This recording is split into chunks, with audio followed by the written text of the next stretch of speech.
고린도후서 6장 14절 한 절만 읽겠습니다. 14절 한 절만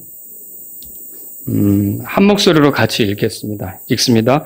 너희는 믿지 않는 자들과 더불어 공평하지 않게 멍에를 같이 매지 말라. 의가 불의와 무슨 사귐을 갖겠느냐? 빛이 어둠과 무슨 친교를 나누겠느냐? 아멘. 자, 오늘은 예수님의 제자는 믿지 않는 자와 결혼하지 않습니다. 이런 제목으로 말씀을 드릴게요. 관심을 가지고 성경을 보신 분들은 그 성경 기록이 결혼과 관계가 있다는 것을 발견할 수 있습니다. 그러니까 어떻게 보면 창세기 2장부터 그래요. 2장부터 처음에 남자, 처음에 여자가 결혼하는 게 나오죠. 그게 창세기 2장 처음부터 결혼 얘기가 나와요. 근데 성경 기록이 끝나가는 계시록 또 우리가 19장에 가보면 어린 양의 혼인잔치라고 들어보셨죠? 그것도 결혼 얘기예요. 그러니까 어떻게 보면 성경이 결혼 얘기로 시작해서 결혼 얘기로 끝나는 것 같은 그런 인상을 우리에게 준다라고 하는 거죠. 그래서 예수님의 제자는 결혼에 신중합니다. 단지 눈에 보기에 좋은 어떤 사람을 쫓아서 그 사람을 이제 배우자로 선택하고 가는 거는 여러분 에덴 동산에서 여자가 넘어지게 된 게 눈에 보기에 좋은 그 선악을 알게 하는 나무에서 나는 열매를 따먹은 거 아닙니까? 그 여자가 그렇게 해서 범죄 가운데 들어간 것처럼 역시 그냥 원칙도 없이 하나님 말씀의 기준도 없이 눈에 보기에 좋은 대로만 움직이는 것은 그런 이불을 따라가는 것과 같은 꼴이 된다라고 하는 거죠. 그래서 저는 오늘 여러분에게 이제 예수님의 제자라면 어떻게 결혼해야 되는가 이런 것들을 말씀드리려고 하는 거예요. 핵심은 그겁니다. 한마디로 말해서 예수님의 제자는 믿지 않는 자와 결혼하지 않습니다. 그러니까 예수님의 제자는 믿는 사람과 결혼하는 거예요. 여기서 믿는다라고 하는 거는 오해하지 마십시오. 교회에 다니는 사람 아닙니다. 그리고 교회에서 주일학교 교사로 봉사하는 사람 아닙니다. 그리고 또 세례받은 사람, 침례받은 사람 아닙니다. 제가 지금 믿는다라고 표현한 것은 진짜로 예수님을 자신의 구원자로 믿고 거듭난 사람, 구원받은 사람을 얘기하는 겁니다. 그 사람과 결혼하는 것이 이제 예수님의 제자의 모습이다. 그렇게 말할 수 있는 거죠. 자, 이제 제 설교는요, 믿지 않는 분들은 어떻게 이런 결혼을 계획할 수 있겠어요? 믿지 않는 사람이 믿지 않는 사람과 결혼한다. 이건 세상에서 벌어지는 일이고 그것에 대해서 우리가 뭐라고 할 수가 없습니다. 근데 저는 지금 예수님의 제자의 경우에 대해서 말씀드리는 거예요. 예수님의 제자는 어떻게 결혼해야 되는가? 제 설교는 그러면 이미 결혼을 했는데 내 배우자가 믿지 않는다. 그런 경우에 대해서 지금 설교하는 건 아닙니다. 나중에 기회가 있다면 또 그런 경우에 대해서도 말씀을 드릴 수 있다면 좋겠고요. 지금은 어떤 내용으로 설교하려고 하냐면 결혼 정년기를 앞둔 청년들, 그리고 또 이런 청년들을 자녀로 두고 있어서 우리 아이들이 이제 결혼을 해야 되는데 저희 집에도 해당하는 겁니다. 결혼을 해야 되는데 이런 문제. 그리고 또 아직 그렇진 않다 할지라도 나도 언젠가 결혼을 한다면 우리 아버지나 어머니 같이 정말 멋진 그런 가정을 이루고 싶다. 우리 아버지 어머니를 따라서 좋은 가정을 이루고 싶다. 그런 또 생각을 하는 사람들도 있을 거 아닙니까? 그런 분들이 오늘 말씀을 잘 들으시면 좋겠어요. 왜 예수님의 제자가 믿지 않는 자와 결혼하지 않습니까? 몇 가지 이유로 여러분에게 설명을 드릴 수 있어요. 그 첫 번째 이유는 믿지 않는 자와의 결혼은 명백하게 주님의 말씀에 대한 불순종입니다. 자, 지금 읽었잖아요, 여러분. 14절 다시 한번 읽어볼까요? 너희는 믿지 않는 자들과 더불어 의와 불의와 무슨 사귐을 갖겠느냐? 빛이 어둠과 무슨 친교를 나누겠느냐? 자, 멍에란 그 두 마리의 짐승을 함께 이렇게 묶어두는 거예요, 말하자면. 그 멍에 아래로 소 두 마리가 들어가면 같이 움직이게끔 돼 있어요. 이제 밭을 갈 때 어쨌든 한 팀이 되었기 때문에 같이 실어도 같이 가야 되는 거예요. 그게 이제 멍에라는 거예요. 그래서 우리가 농사하는 농부들을 볼 때 소 2마리를 한 멍에 놓고서 이렇게 밭을 갈게 하는 것을 볼 수가 있단 말이죠. 그런데 여러분, 하나님께서 남자와 여자의 결혼을 놓고 이렇게 멍에 아래 두는 것과 같다고 표현하신 거예요. 어떻게 보면 한 팀이 되는 거죠. 그 멍에 아래로 들어가면 싫어도 같이 가야 되는 거예요. 어떤 면에서는. 그런 걸 말하는 거죠. 자, 그런데 이 성경 말씀 보니까 믿지 않는 자와 공평하지 않게 멍에를 같이 매지 말라 그렇게 말하고 있어요. 그럼 이 말씀은 무슨 뜻입니까? 이게 믿지 않는 자와 인생을 같이 걸어가는 그런 결혼의 멍에, 이런 것들을 매지 말라고 성경이 말하고 있는 거죠. 이건 정확한 주님의 명령이에요. 여러분이 사무엘기상 15장에 읽어보면 순종이 희생화물보다 낫다는 말을 읽어보셨을 거예요. 순종하는 것, 주의 말씀에 귀를 기울이는 것이, 주님께 귀를 기울이는 것이 순양의 기름보다 낫다, 이런 표현도 읽어보셨을 거예요. 오히려 거역하는 것은 마술죄와 같다. 들어보셨죠? 완고한 것은 불법과 우상숭배와 같다. 그렇게 말했어요. 그러니까 우리가 주님의 뜻에 순종하려면, 예수님의 제자로서 주님의 뜻에 순종하려면 믿는 자하고 결혼을 해야 되는 거예요. 그건 이제 주님의 뜻에 순종하는 것이 된다는 거죠. 한 청년 자매가 이제 곧 자기가 결혼하게 되어 이제 목사님께 주례를 부탁하겠다고 찾아간 거죠. 이제 주례하면 보통 목사님들이 하는 거는 이제 주례도 하고요, 성혼서약도 하고요, 기도도 하잖아요. 공포도 하고 기도도 하고, 기도할 때 또 복을 빌잖아요. 잘 살도록. 그런데 목사님이 그 자매에게 물었어요. 그러면 결혼할 대상이 구원받았는지. 궁금한 거 아닙니까? 그죠? 그런데 자매님은 아니라고 대답했어요. 근데 목사님이 주례를 설 수가 없다고 대답을 했죠. 그래서 아니, 인자한 목사님이 왜 이 부분은 내가 원하는 대로 해주시지 않으려고 하는 걸까라고 했는데, 그 목사님이 생각하는 건 그거였어요. 자, 이게 복을 빌어야 되잖아요. 근데 하나님께 복을 빌 때는 하나님의 뜻을 따르면서 복을 비는 거지, 하나님의 뜻대로 하지 않는데 잘 되게 해달라고 복을 빈다고 해서 잘 되느냐? 그건 아니라는 거죠. 아까 우리 성경 암송할 때 우리 성도님 중 한 분이 읽었어요. 잠언 28장 9절에 이렇게 써 있죠. 사람이 자기 귀를 돌려 율법을 듣지 아니하면 그의 기도조차 가증한 것이 되리로다. 무슨 말이에요? 자기가 하나님의 법을 따를 생각이 없고 하나님 말씀대로 하지 않으면서 기도만 하면 잘 되겠지라고 생각하는 것 자체가 잘못이라는 거죠. 여러분이 정말 잘 되기를 원한다면 하나님 말씀대로 하는 게 필요한 거예요. 그리고 하나님 말씀대로 한다는 거는 지금 믿지 않는 자와 멍에를 매지 말라고 그랬기 때문에 믿지 않는 자와 결혼할 생각을 하면 안 되는 거고, 믿는 사람, 진짜로 구원받은 사람을 찾아야 된다는 거죠. 하나님께서 그 사람으로 그 사람과, 그런 믿는 사람과 결혼하게 인도해 달라고 기도하면서 찾아야 되는 거죠. 그래서 믿는 자와 결혼하는 것은 주님의 뜻에 대한 순종이고요, 그렇게 하지 않는 것은 불순종이 된다. 그래서 예수님의 제자는 그런 믿지 않는 자와의 결혼을 하지 않으려고 한다라고 정리하시면 되겠어요. 두 번째는요, 이런 믿지 않는 자와의 결혼은 하나님의 원수와 손을 잡겠다는 겁니다. 자, 야고보서 4장 4절 제가 읽어드립니다. 너희 간음하는 남자들과 간음하는 여자들아, 세상과 친구가 되는 것이 하나님과 원수가 되는 것인 줄 너희가 알지 못하느냐. 그러므로 누구든지 세상과 친구가 되고자 하는 자는 하나님의 원수가 되느니라. 자, 여러분, 믿는 자는 더 이상 세상에 속한 자가 아닙니다. 믿지 않는 자는 여전히 세상에 속해 있습니다. 자, 갈라디아서 1장을 찾아보세요. 갈라디아서 1장을 펴보겠습니다. 예수님께서 하신 일이 뭐예요? 우리를 이 악한 현 세상에서 건져내는 겁니다. 자, 4절 다 같이 읽겠습니다. 그분께서 하나님 곧 우리 아버지의 뜻에 따라 이 악한 현 세상에서 우리를 건지시려고 우리의 죄들로 인하여 자신을 주셨으니, 예수님이 하신 일이 뭐냐?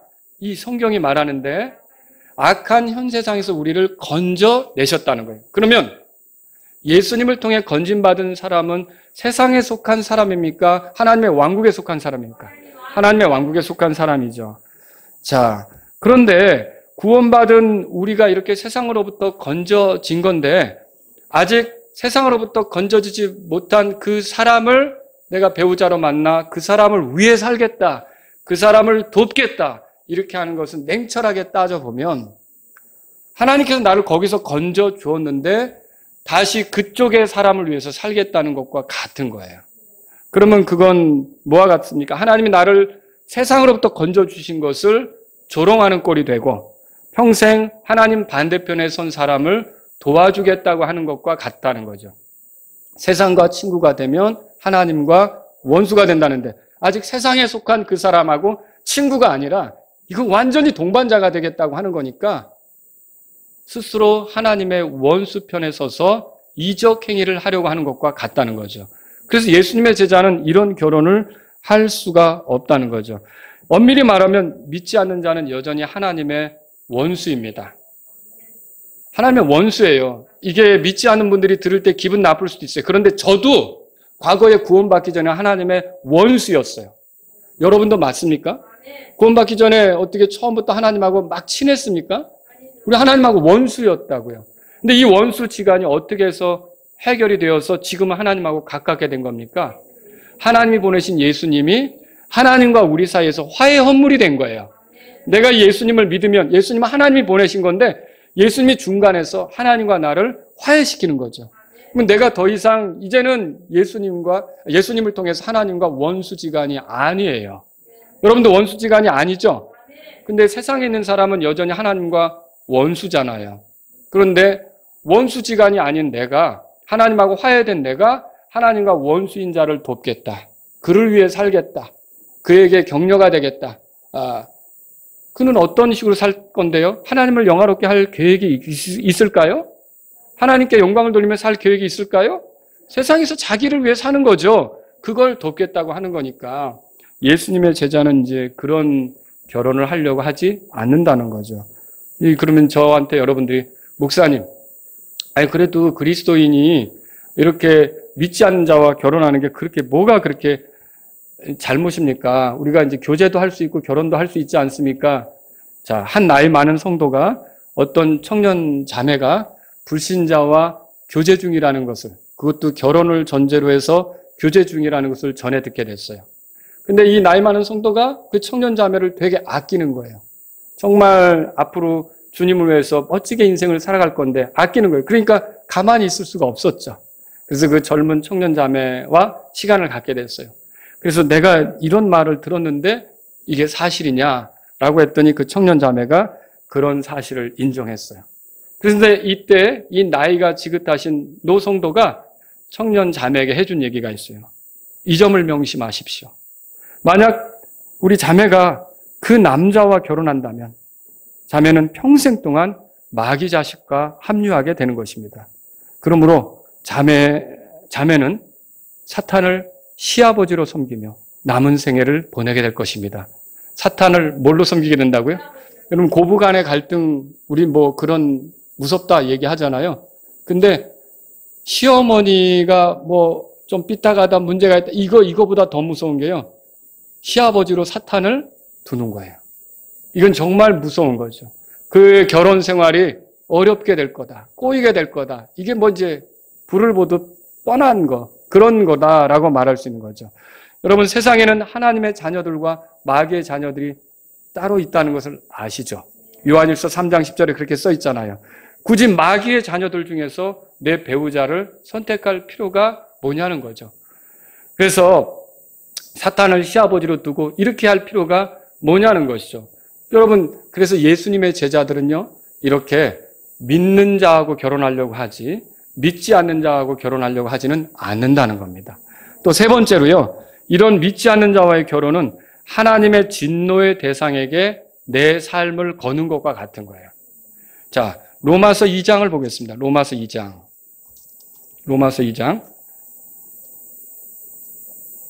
4절, 5절.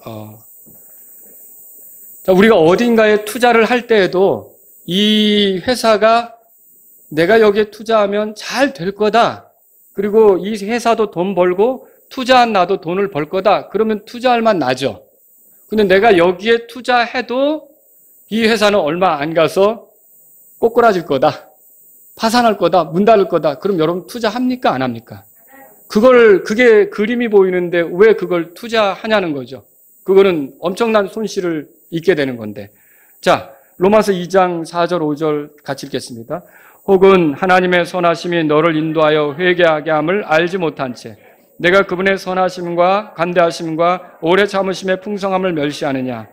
다만 내가 내 강박함과 뉘우치지 아니하는 마음에 따라 진노의 날 곧 하나님의 의로운 심판이 나타나는 그날에 닥칠 진노를 내게 쌓아올리는도다. 자, 이 믿지 않는 사람은 회개하지 않으면 진노를 쌓아올리는 것 같아요. 그래서 결국은 언젠가 그 진노가 쏟아지면 영원히 멸망할 수밖에 없는 위치에 있는 사람이죠. 그런데 내가 그 사람을 위해 내 삶을 투자하는 것과 같은 거예요. 그 사람을 위해 내 시간을 드리고 내 재능을 드리고 내 모든 것들을 하는 거죠. 그런데 그 사람이 회개한다는 보장은 없는 거죠. 회개하면 좋죠. 회개할 수도 있겠죠. 근데 그걸 어떻게 장담합니까? 믿지 않는 배우자가 끝까지 믿지 않고 끝날 수도 있는 거예요. 저는 그런 경우도 많이 봤어요. 아내가 남편을 위해서 계속 기도했지만 끝내는 남편이 회개하지 않고 이 세상을 떠나는 경우도 있다는 거죠. 그럼 여러분 그런 경우, 그런 투자는요, 정말 하지 말았어야 될 자신의 삶을 건 것과 같다는 거죠. 왜 그런 선택을 하냐는 거예요. 여러분, 그래서 예수님의 제자는 어떻게 합니까? 이렇게 하나님의 진노의 대상인 사람에게 자신의 삶을 거는 그런 결혼을 하지 않으려고 한다는 거죠. 오히려 어떤 결혼을 할까요? 그리스도의 심판석에 서서 내가 돕는다면 더 상을 받겠다 싶은 사람을 찾아서 자신의 삶을 투자하는 거죠. 그래서 내가 그 사람을 돕고 그 사람을 사랑해서 나중에 그 사람이 그리스도의 심판석에서 이 배우자를 만난 게 내가 인생을 사는 동안 예수님 만난 거 다음으로 말하자면 정말 큰 복이었다고. 뭐 부모님, 좋은 부모님 만난 것도 복이지만 이 배우자로 제가 보니까 저도 어느덧 저희 아버님 어머님하고 산 것보다 제 배우자랑 산 시간이 더 길어졌더라고요. 언제 갑자기 앉아서 야, 내가 이렇게 가정으로 사는 거예요. 지금 아버지 어머니하고 헤어졌다는 말이 아니라 같이 살아가는 늘 얼굴 보고 부딪히는 그런 시간이 제 배우자랑 사는 시간이 더 길어진 거예요, 보니까. 여러분, 우리 인생을 그렇게 배우자랑 보낼 거란 말이죠. 근데 이 배우자를 하나님께서 나에게 주셔서 내가 그리스도의 심판석에서 이렇게 좋은 보고를 할 수 있게 되었습니다. 여러분, 그런 사람을 찾는 게 더 좋지 않습니까? 근데 하나님의 진노의 대상을 찾아가지고 왜 투자를 하냐는 거죠. 왜 시간을 드리고, 왜 내 몸을 드리고, 왜 내 재능을 바치고 이렇게 하느냐는 거죠. 그래서 예수님의 제자는 믿지 않는 자와 결혼하지 않습니다. 네 번째로요, 이런 믿지 않는 자와의 결혼은 영원한 사랑이 되지 못합니다. 여러분, 마태복음 7장을 보시면 제가 읽어드릴게요. 나의 이 말을 듣고 그것들을 행하지 아니하는 모든 자는 자기 집을 모래 위에 지은 어리석은 사람과 같으니라. 비가 내리고 홍수가 나고 바람이 불어 그 집에 부딪히매 그것이 무너져 그것의 무너짐이 심하였느니라 하시니라. 마태복음 7장 26절 27절이에요. 자, 그러면 예수님이 이 말씀을 어떤 의도로 하셨냐면, 말씀이 있지만 예수님의 말씀을 듣고도 그대로 하지 않으면 이 홍수가 날 때 쓸려가는 집하고 같다는 거예요. 자, 그런데 말씀대로 하면 또 어떻게 되냐면 반석 위에 집을 세운 것과 같다는 거죠. 근데 여러분, 지금 믿지 않는 사람과 여러분이 결혼을 했다. 그런데 그 배우자가 만일 죽게 된다. 그러면 여러분, 믿지 않는 채로 죽게 되면 여러분의 인사는 달라져요. 믿는 사람들하고 달라져요. 믿는 사람은 어떻게 될까요? 자, 예를 들어 저 같은 경우는 뭐 제 아내나 저가 이렇게 사는데 둘 중에 하나가 먼저 죽을 수 있겠죠. 누가 먼저 죽는다고 할까 뭐. 어쨌든 하나가 죽겠죠. 그러면 남은 사람이 어떻게 할까요? 먼저 가 있어. 나 따라갈게. 애들 잘 하는 거 보고 따라갈게. 그럴 수 있잖아요. 그러면 죽는 사람은 또 어떻게 할까요? 내가 먼저 가 있을 테니까 당신 힘들겠지만 어떻게 우리 아이들 좀 잘 저기 하고 와. 우리 나중에 보자고. 여러분, 이러고서 운명할 수 있잖아요. 이러고 죽을 수 있잖아요. 그런데 믿지 않는 배우자를 얻었는데 이 믿지 않는 배우자가 중병에 걸려서 결국 시름시름 앓다가 죽어가는 거예요. 근데 끝까지 복음을 안 받아들였어요. 그러면 그 사람에게 나중에 만나 이렇게 할 수 있어요? 거기서 죽음과 함께 영원히 헤어지는 거예요. 그 사람은 영원한 심판으로 들어가는 거죠. 나는 하늘나라에 가겠지만 여러분 이게 영원한 사랑입니까? 일시적인 사랑이죠. 여러분 그리스도인 예수님의 제자는요 영원한 사랑을 할 배우자를 찾는 거예요. 여러분 우리가 예수님을 믿는 사람을 만나면 이 땅에서 60, 70년 이렇게 살다가 끝나는 게 아니라 그 배우자와 영원히 하늘에서도 여러분 보낼 수 있다는 거 믿으십니까? 부활하고 나서도 알게 될 텐데 물론 그때는 이제 부활해서 새로운 몸을 가졌으니까 아이 우리 그때 부부였지 다시 한번 해볼까 뭐 이런 건 아니에요. 예, 그때는 이제 우리가 부활한 몸으로는 결혼하지 않는다고 그랬잖아요. 그렇지만 어때요? 같이 믿음 생활하면서 동고동락하고 주님을 위해 살았던 사람이 같이 하나님 앞에 서서 찬송한다는 거 얼마나 좋은 일이에요. 그죠? 그러니까 여러분 예수님을 믿는 예수님의 제자는요 이렇게 영원한 사랑을 꿈꾼다는 거예요. 그래서 믿지 않는 자와 결혼하려고 하지 않는다는 거죠. 여러분 그래서 이게 믿지 않는 자와 결혼하게 되면 인간이 병이 들 때도 있고 문제가 생길 때도 있고 죽음과 사망의 이런 그 홍수가 내려올 때가 있는데 그 결혼 관계라는 거는 홍수에 떠내려가는 그 집처럼 모래 위에 지은 집처럼 그 사랑이라는 관계는 거기서 확 꼬꾸라지고 마는 거라는 거죠. 그러나 만일 우리가 말씀대로 믿는 자와 가정을 이루면 사망이 오더라도 우리의 사랑은 영원하게 되는 거고 여러분 그것이 두 사람이 다 같이 하나님께 영광 돌리는 그런 그 순간을 맞이하게 된다는 것을 믿으시기 바랍니다. 사망의 홍수 같은데 이게 폭삭 주저앉거나 그런 사랑이 아니라는 거죠. 영원한 사랑을 하길 원하는 우리 청년분들은 믿는 자와 결혼을 하셔야 되는 거예요. 다섯째는요, 여러분, 그 믿지 않는 자와의 결혼은요, 신앙의 경주를 하는데 무거운 쇳덩어리를 달고 경주하는 것과 같은 거예요. 히브리서 12장을 펴보세요. 히브리서 12장. 히브리서 12장 펴보세요. 자, 히브리서 12장 1절입니다. 우리 다 같이 읽겠습니다. 그러므로 증인들이 이렇게 큰 구름을 이루며 또한 우리를 둘러싸고 있으니 모든 무거운 것과 너무 쉽게 우리를 얽어매는 죄를 우리가 떨쳐버리고 인내로 우리 앞에 놓인 경주를 달리며, 자, 경주를 달리며, 그러니까 그리스도인들의 믿음 생활이라는 것은 구원받은 이후 경기에 참여해서 주님을 만나는 날까지 그 경기가 계속되는 거예요. 그 경주가 계속 가는 거예요. 그러니까 주님 앞에 들어가는 날까지 경주는 계속되는 거죠. 근데 이 믿음의 경주를 하는데 여러분 두 번째 줄부터 보니까 모든 무거운 것과 너무 쉽게 우리를 얽어매는 죄를 우리가 떨쳐버려야 된다는 거예요. 그걸 달고서 경주하려면 얼마나 힘들겠어요. 그걸 떨쳐버려야 되겠죠. 그런데 여러분 믿지 않는 배우자를 만나서 믿음의 경주를 하려고 하는 건 그런 쇳덩어리를 달고 경주하는 것과 같다는 거죠. 경험해 보신 분들은 알아요. 그것 때문에 얼마나 눈물을 흘리고 얼마나 기도를 하고 그러는지 안다는 거죠. 여러분 이 결혼이라고 하는 건 원리가 그래요. 성경에 그렇게 써 있잖아요. 결혼하면 남자는 아내를 기쁘게 해야 되는 거예요. 맞죠? 아내를 부려먹으려고 결혼하면 그거 틀린 거고, 그리고 또 아내도 남자를 기쁘게 하려고 결혼하는 거죠. 돈 벌어오는 기계로만 생각하면 안 되는 거고, 그렇죠? 이게 서로를 세워주려고 하는 결혼이란 말이에요. 서로 기쁘게 하려고 하는 결혼이죠. 근데 주일이 되면 믿는 자는 경배드리러 가고 싶은 거예요.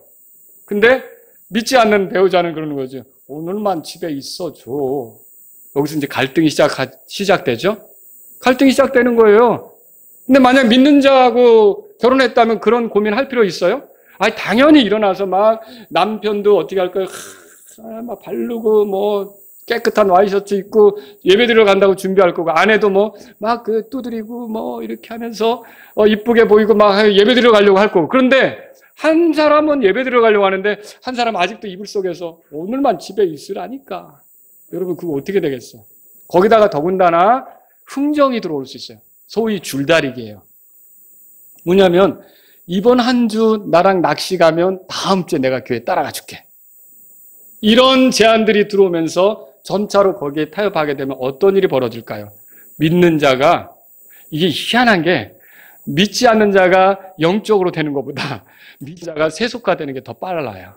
그런 그 뒷걸음질, 영적으로 후퇴하는 일이 생긴다는 거죠. 그래서 예수님의 제자는요, 이렇게 자기의 믿음의 경주를 하는데 일부러 무거운 돌을 달고 내가 왜 경주를 해야겠느냐. 그래서 믿지 않는 자와는 결혼을 안 하려고 한다는 거죠.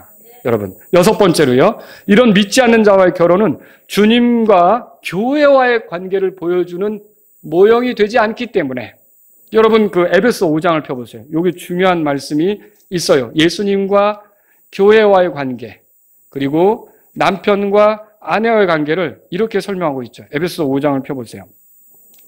자, 23절입니다. 제가 읽습니다. 이는 남편이 아내의 머리됨이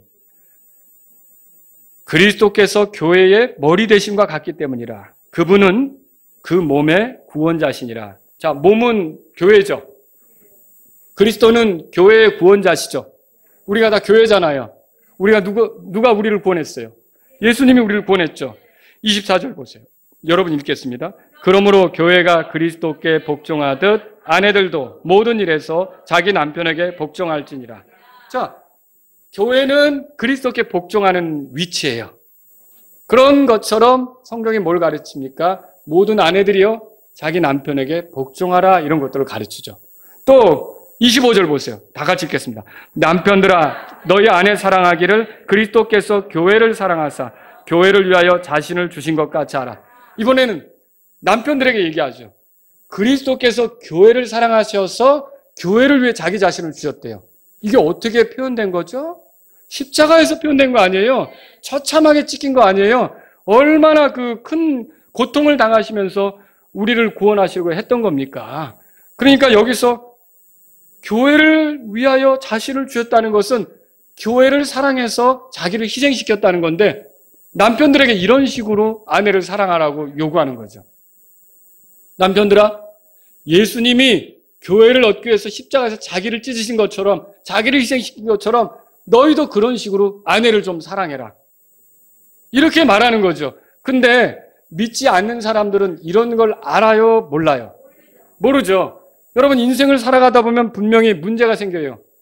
사람은 육체적으로 관심이 있어야 되죠. 믿지 않는 사람들 있잖아요. 그런 사람들도 결혼해서 사는데 육체적인 관심으로 서로 잘 살아가고 있어요. 근데 이게 육체적인 관심이나 감정이라는 거는 늘 한결같은 게 아니에요. 시들어질 때가 있잖아요. 아니, 병든다든지 어떤 배우자가 원하는 대로 잘 맞출 수 없는 그런 상황이 된다든지 감정적으로 문제가 생길 수 있잖아요. 근데 그런 때는 그냥 육체적인 호감이나 감정적인 걸로만 사랑이 오갈 수 없다고요. 그렇지 않아요?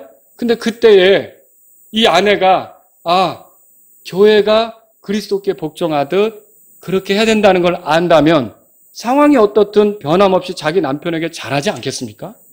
반대로 상황이 이래도 이제 예수님께서 자기 교회를 위하여 자기 목숨을 내주시면서 희생하시면서 사랑하신 것처럼 그렇게 하라고 했으니까, 아내에게 할 때 그렇게 하라고 했으니까 나도 내 아내를 그렇게 이제는 사랑해주고 돌봐줘야겠다, 이런 마음을 갖는 것은 믿는 자가 이거를 가질 수가 있다는 거죠. 믿는 자도 때로는 유혹받거나 세상의 영향을 받아서 이렇게 못하는 경우도 있는데, 더군다나 믿지 않는 자를 택한다 그러면 어떻게 이런 원리를 적용하면서 결혼 생활을 끌고 갈 수가 있겠습니까? 그래서 믿지 않는 자와 예수님의 제자는 믿지 않는 자와 결혼하려고 하지 않는다는 거죠. 이 하나님의 말씀의 성취를 아름답게 드러내려면 믿는 자와의 결혼을 통해서 그걸 드러낼 수가 있다는 거죠. 여덟 번째로요, 이런 믿지 않는 자와의 결혼은 가정을 신앙으로 세우기가 어렵기 때문입니다. 에베소 6장, 에베소 5장이니까 6장 보세요. 4절에 읽겠습니다. 읽습니다. 또 너희 아버지들아, 너희 자녀들을 노엽게 하지 말고 오직 주의 교육과 훈계로 양육하라. 자, 가정에서 찬송 소리가 나오기를 원해요. 가정에서 기도하는 일이 있기를 원해요. 가족들이. 가정에서 성경 읽는 분위기가 생기길 원해요. 그럼 여러분은 믿는 자와 결혼을 하셔야 됩니다.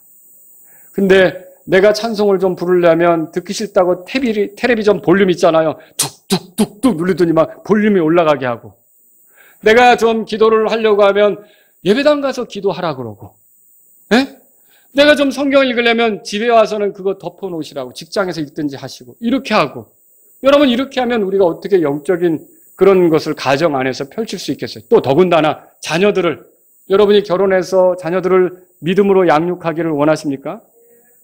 이게 우리가 영혼의 측면에서 동일한 믿음을 가진 두 사람이 결혼하면 그 사랑이 영원하다 그랬잖아요. 그걸 또 영원하게 만드는 또 다른 방식은요, 아브라함 같이 하는 거예요. 아브라함 믿음의 조상이잖아요. 그 믿음이 이삭에게 가잖아요. 그 믿음이 야곱에게 가잖아요. 그 믿음이 이스라엘 12아들들에게 가잖아요. 그런 식으로 믿음이 이렇게 전수될 때 그 집안이 계속 하나님을 섬기는 좋은 분위기, 그걸 갖는 거 아닙니까? 그런데 믿지 않는 자와 결혼을 해보세요. 그게 가능한가? 나는 성경책을 읽게 하려고 하는데 믿지 않는 배우자는 툭 치면서 너무 그렇게 하지 마. 세상 것도 배워야 되고 너무 답답하게 그러지 마. 우물 안에 개구리처럼 키우지 마. 나는 하나님 말씀대로 이렇게 키우고 싶은데 와가지고 옆에서 아이에게 너는 많은 걸 보고 경험해. 그리고 나서 네가 스스로 선택해.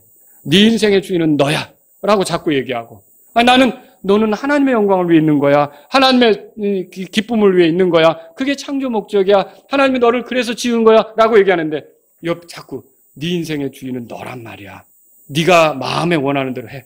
네가 생각이 드는 대로 해. 여러분, 이게 교육이 제대로 되겠습니까? 아이가 혼란스럽죠. 아이가 혼란을 느낄 수밖에 없어요. 어떻게 믿음이 제대로 전수가 되겠냐라고 하는 거죠. 그래서 가정이 기도처가 되고 예배 장소가 되고 성경을 읽는 좋은 분위기가 형성되기를 원한다면 예수님의 제자는 믿지 않는 자와 결혼하려고 하지 않습니다. 9번째는요. 이런 믿지 않는 자와의 결혼, 이것을 선택하는 건요, 자신에 대한 지나친 과신이 될 수 있기 때문입니다.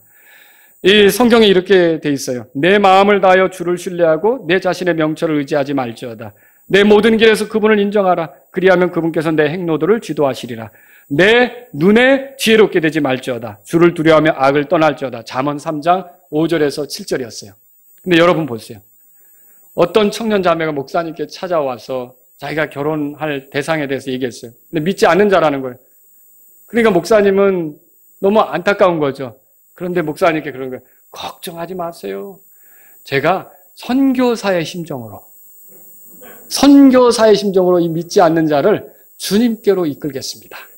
사랑을 쏟아서 주님께로 이끌겠습니다. 그러니까 평생 그 한 사람 이끌겠다고 살겠다는 건데, 여러분 그런 마음을 보여주는 거죠. 근데 대답해서 복음전도 정말 쉽습니까? 우리가 생각한 대로 열매가 나옵니까? 그렇지 않아요. 여러분, 하나님께서 불쌍히 여기셔서 그 배우자가 구원받는 날이 올 수도 있을 거예요. 근데 그 날이 오기까지 얼마나 뼈아픈 후회와 아픔과 회개와 이런 것이 나올 수 있는지, 믿지 않는 자와 결혼했을 때 그런 것이 오기 마련이라는 거예요. 내가 왜 이런 선택을 해서 이런 삶을 살아야 됐는가? 그리고도 회개한다면 그래도 감사한 거예요. 그리고도 예수님을 믿게 된다면 극적인 거죠. 근데 다 그런 게 아니란 말이에요. 끝까지 고집 부리다가 안 믿고 죽는 경우도 생긴다는 거예요. 그러니까 선교사로 헌신했는데 결실을 못하고 끝날 수도 있다는 거죠. 여러분, 이게 왜 그러냐면요, 가까운 사이일수록 더 전도하기가 어려운 거 아세요? 나를 다 오픈해서 보여준 상대일수록. 왜 그래? 우리가 살다가 거친 말도 나오고 교회 와서는 좀 친절하게 하지만 집안에서는 또 배우자한테 내가 막 말할 수도 있잖아요. 막 행동할 수도 있잖아요. 그런 걸 다 봤는데 어느 날 내가 교회 가자 그러면 너같이 하는 그거 보면 나 안 가고 싶어. 이럴 수도 있잖아요. 가까운 사이일수록 더 복음 전하는 게 어렵다고요. 근데 어떻게 우리가 그런 생각을 하느냐는 거죠. 이건 자기 자신에 대한 지나친 과신이에요. 내가 그 사람을 구원시킬 수 있다? 저는 지금도 길거리에 전도 나가지만 제가 구원시킬 수 있는 사람은 하나도 없어요. 여기서 구원 상담을 해도 제가 구원시킬 수 있는 사람은 하나도 없어요.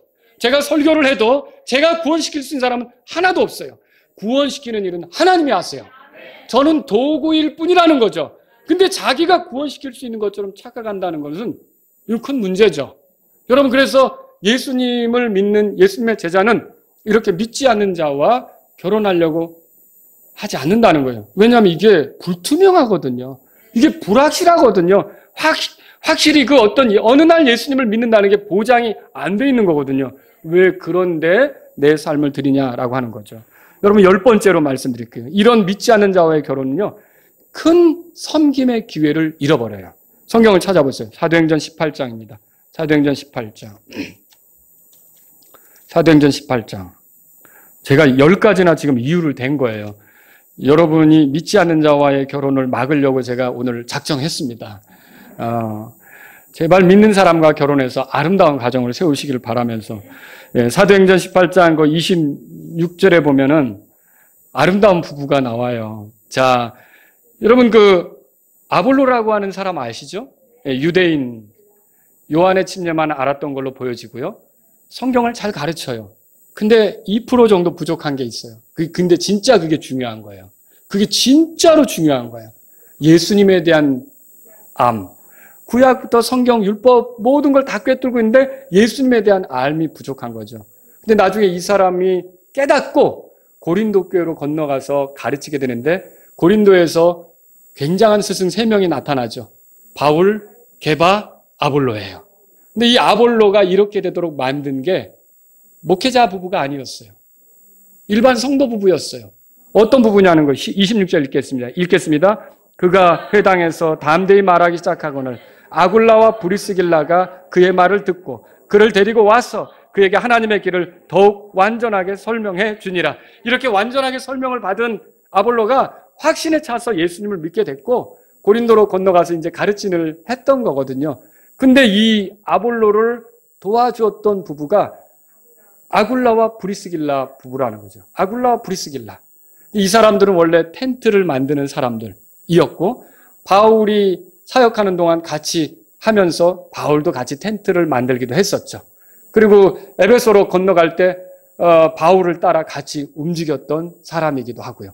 그래서 에베소에서 같이 있다가 이렇게 아볼로를 만나가지고 아볼로에게 더 말씀으로 확신시켰던 거예요. 근데 여러분 이런 건 어떻게 가능합니까? 두 사람이 믿음이 주님 안에서 동일하니까 같이 어떤 한 사람을 보니까 불쌍한 마음이 드니까 동정심이 생기니까 둘이서 같이 그 사람을 옳게 인도하자는 기도가 있고 뜻이 있으니까 데리고 와서 그 사람에게 이렇게 주님의 도에 대해서 더 잘 알 수 있도록 도와준 거 아닙니까? 자, 믿는 사람하고 연합하면 이렇게 더 멋지게 주님을 위해 일할 수 있는 기회를 가질 수 있다는 거죠. 그런데 왜 믿지 않는 자와 결혼해서 뭐 하나만 하려고 해도 사사건건 트집을 잡는, 그래서 쉽게 자유롭게, 여러분 제가 박종훈 형제님하고 전도 나갈 때마다 기도하는 게 있어요. 우리가 이렇게 다니는데 제발 악한 영들이 방해하지 말게 해달라고, 말하자면 그 방해를 우리 주님께서 물리쳐달라고, 예수님의 이름으로 물리쳐달라고 기도를 해요. 저도 기도하고 박종훈 형제님도 기도하고. 이 방해는 주님의 일을 하는데 굉장히 어려운 부분이 될 수 있거든요. 그런데 마찬가지로 내가 주님을 위해 살고 싶은데 믿지 않는 배우자는요, 그렇게 나를 방해할 수 있는, 나는 하나님께 속해 있지만 제가 아까 초대 뭐라 그랬어요? 그는 세상에 속한 거고 마귀의 자녀라고 하면 얼마든지 마귀가 그 사람을 통해서 내가 주님을 위해 살려고 하는 것을 방해할 수가 있겠죠. 왜 그런 삶을 사느냐는 거죠. 차라리 부부가 같이 믿음을 가질 때 어떻게 되겠어요? 더 주님께 헌신해서 주님이 원하는 그런 일들을 많이 해나갈 수 있지 않습니까? 그래서 예수님의 제자는 믿지 않는 자와 결혼하려고 하지 않는다는 거죠. 여러분, 사탄이 얼마나 노련한 중매쟁인지 아십니까? 누가요? 사탄이요. 예수님의 제자들을 힘들게 하기 위해 믿지 않는 사람과 가정을 이루도록 만들려고 하는 거예요. 그렇게만 된다면 그 사탄이, 마귀가 예수님의 제자에게 직접 교회 가지 마라고 말할 필요가 없어요. 선동할 필요가 없어요. 누가 그걸 해주냐면 믿지 않는 배우자가 다 해주게 될 거기 때문에 그렇다는 거죠. 그래서 어떻게 하느냐? 사탄은 이 그리스도인 예수님의 제자들에게 아주 매력적인 이성을 보여주는 거예요. 유능한 이성을 보여주는 거예요. 세상적으로 잘 나가는 이성을 보여주는 거예요. 똑똑해 보이는 이성을 보여주는 거예요. 아주 그냥 침이 좀 흘려질 수도 있는 그런 이성을 보여주면서 계속 꼬드기려고 하는 거죠. 그런데 어때요? 그렇게 결혼하기만 하면, 그 믿지 않는 자와 결혼하기만 하면 사탄은 그 다음에는 그냥 구경만 하면 돼요. 그 가정이 서서히 뒷걸음질 치는 거, 그 가정이 서서히 주님으로부터 멀어지는 거는요, 너무나도 사탄이 볼 때 당연하기 때문에. 여러분, 그래서 예수님의 제자가 스스로 지치고 꼬꾸라지는 상황이 될 건데 예수님의 제자가 무엇 때문에 그런 결혼을 선택하겠냐는 거죠. 예수님의 제자는 믿는 자와 결혼을 할 것입니다. 예수님의 제자는 믿지 않는 자와의 결혼하지 않습니다. 믿는 자와 결혼합니다. 자, 정리합시다. 믿는 자는 뭐예요? 그 집안이 기독교다, 이거예요? 그가 교회에서 성가대로 섬기더라. 이거예요? 그가 주일학교에서 가르친데 이거예요? 그가 예배 안 빠진데 이거예요? 이걸 믿는다고 생각하시면 안 돼요. 여기서 믿는다는 건 예수님을 자신의 구원자와 주님으로 받아들이고 진짜로 거듭난 사람입니다. 그게 예수님을 믿는 거라는 거죠. 그래서 이런 믿는 자와의 결혼을 통해서 같이 가정을 세우려고 하는 것이 예수님의 제자들이다. 이렇게 보시면 되겠습니다. 자, 예수님의 제자는 불신자와의 결혼으로 이끌 이성교제를 하지 않습니다. 그 이성교제도 신중하죠. 왜냐하면 이게 제가 코 껴고 정들어가지고 도망칠 수 없을 상황이 될 수도 있잖아요. 여러분이 결혼을 할 때 무엇을 위해 결혼할 것인가를 잘 생각해야 돼요. 나는 너무 가난하게 살았기 때문에 좀 이 가난을 좀 털어버리는 결혼을 하고 싶다. 여러분 이런 유혹에 빠질 수 있다는 거죠. 절대 그런 유혹에 빠져서는 안 됩니다. 나는 집안이 너무 험악하기 때문에 빨리 집안을 탈출해서 내가 그냥 독립적인 삶을 살아보겠다. 이런 것도 아니라는 거죠. 저와 여러분의 결혼, 그러니까 저도 그렇게 지금도 살아야 되고 여전히 여러분이 결혼한다면 하나님을 영화롭게 하는 결혼을 해야겠다. 여러분이 이런 마음을 가지셔야 된다는 거예요. 그냥 단지 내 육신의 만족과 기쁨과 이런 것이 아니라는 거죠. 그래서 이런 생각을 가질 때 믿지 않는 자와의 이성교제, 결혼으로도 갈 수 있는 그런 교제를 굳이 하려고 하겠느냐. 내 인생을 맡겨야 될 사람을 찾는 과정인데 내가 그런 걸 하겠느냐. 예수님 믿는 자는 정말 신중하게 믿음의 사람에서 자기 배우자가 될 만한 사람을 찾으려고 할 거라는 거죠. 예수님의 제자는 그래서 자기 결혼을 위해서 기도하죠. 저도 기도했습니다. 그리고 저는 응답 받았다고 확신하고요. 제가 딴 말하면 큰일 납니다, 집에 가면. 근데 저는 진짜 응답 받았어요. 응답 받았습니다. 네. 그런데 여러분 보세요. 기도해야 되는 거예요. 그래서 하나님, 저는 하나님의 영광을 위한 가정을 꾸리고 싶습니다. 하나님의 말씀을 가르치는 그런 자녀 양육, 그런 집안을 세우고 싶습니다. 대대로 믿음이 전수되는 아브라함 같은 그런 가문이 되었으면 좋겠습니다. 하나님, 저를 인도해 주세요. 저를 영적으로 잘 이끌 수 있는. 남자들도요, 준비를 하셔야 돼요. 남자들이 영적으로 리드를 하셔야죠. 교회에서 영적으로 리드해야 되는 거 아닙니까? 그러니까 기도하자는 말을 아내가 많이 합니까? 남자가 많이 합니까?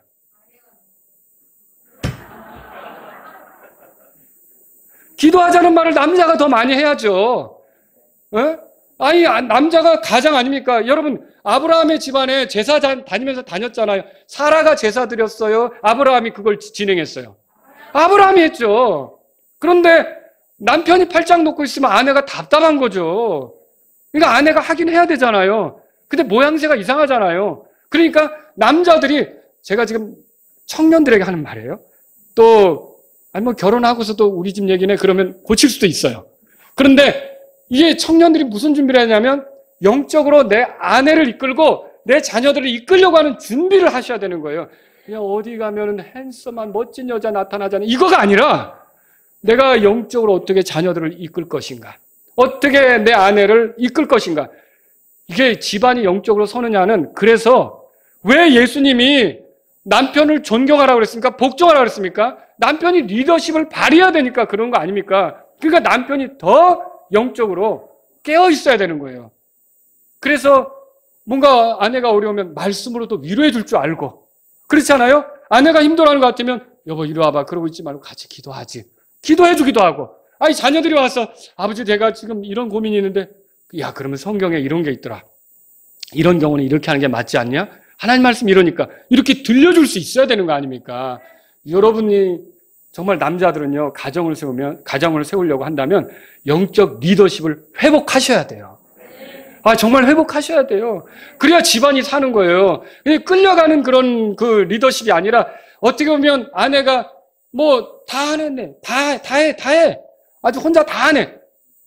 그렇게 말하는 사람은 어쩌면 내가 영적인 리더십을 발휘하지 못했기 때문에 그럴 수도 있다는 거죠. 이제부터는 주님 앞에 기도하세요. 내가 가장으로서 영적 리더십을 바로 세우기를 원합니다. 내가 가정을 잘 이끌기를 원합니다. 그래서 청년들도 그런 식으로 준비하시고, 우리 형제들 말이에요.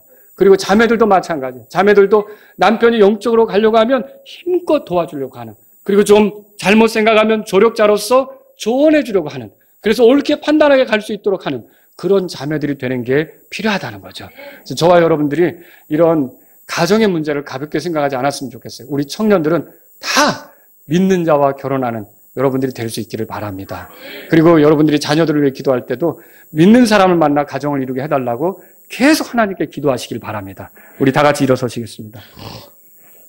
오늘 이 말씀을 들으신 여러분 가운데 하나님, 저는 결혼할 때를 기다리고 있지만 사람을 만나지는 못했습니다. 하나님 아버지, 제가 믿는 자와 가정을 이룰 수 있게 저를 도와주십시오. 이런 분이 있다면 이 시간 주님 앞에 나가십시오. 여러분의 자녀들 가운데 하나님, 우리 자녀가 믿음의 가정을 세우기를 원합니다. 그런 분이 있다면 이 시간 주님 앞에 나아가십시오. 하나님, 우리 딸 혹은 우리 아들 믿는 자와 만나서 주님을 영화롭게 하는 가정을 세우게 해주세요. 이런 분이 있다면 여러분 주님께 기도하십시오. 그리고 여러분이 남편이라면 하나님, 제가 영적 리더십을 세우고 아내와 자녀들을 말씀으로 이끄는 사람이 되기를 원합니다. 그런 분이 있다면 기도하십시오. 그리고 여러분이 아내라면 내가 남편을 사랑하면서 겸손하게 잘 돕는 아내가 되기를 원합니다. 이런 분이 있다면 기도하십시오.